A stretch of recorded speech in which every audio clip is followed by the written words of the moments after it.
Forget aim assist, forget dead zones, it's time to aim with your own two hands with Fortnite's new and improved gyro controls. See how I turn the camera just by turning the controller? Gyro aiming can be great for everything from slight aim adjustments to fast and precise flicks.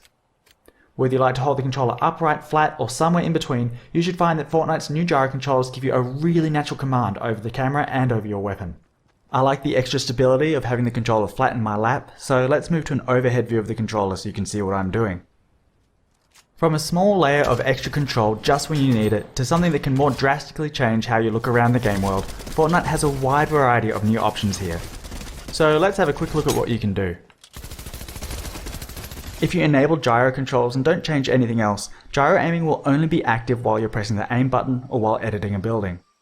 That way you don't have to worry about how you're moving your controller during regular gameplay, but you can activate it whenever you need it.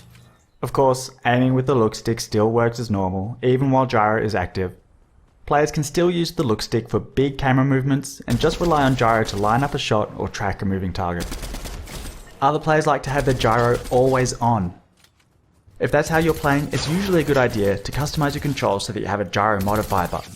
Pressing and holding the gyro modifier button will disable the gyro so you can reposition your controller without messing with the camera. Playing like this, you could even do away with the look stick entirely if you really wanted to. But let's try something different with the stick. When gyro controls are enabled, you also have the option to use flick stick. Flick stick lets you turn the camera by rotating the stick. When you first point the stick in any direction, you'll make a smooth and quick turn to face that direction. For example, pull the stick back to quickly look behind you, or if you're taking fire, point the stick in that direction to see where it's coming from, and let gyro aim take care of the rest. Once the stick has been engaged, rotating it will rotate the camera. So between flicking and rotating the stick, this gives you fast and direct control over your bearing at all times. Now, because flick stick uses the whole range of the look stick just to turn the camera left and right, it gives you no way to look up and down. So flick stick requires that you have gyro controls enabled, and I strongly recommend flick stick players either have gyro aiming always on, or make it so that engaging the flick stick also activates gyro, so they can look up and down whenever they need to.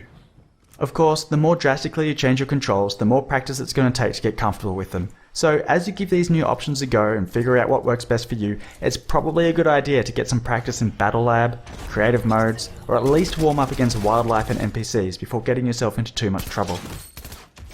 Check out the Fortnite blog for more details on the options available. I'm Jib Smart, Input and Gyro Specialist and the creator of Flickstick, and I've so enjoyed working with Epic to bring these options to Fortnite. I can't wait to see what you do with them.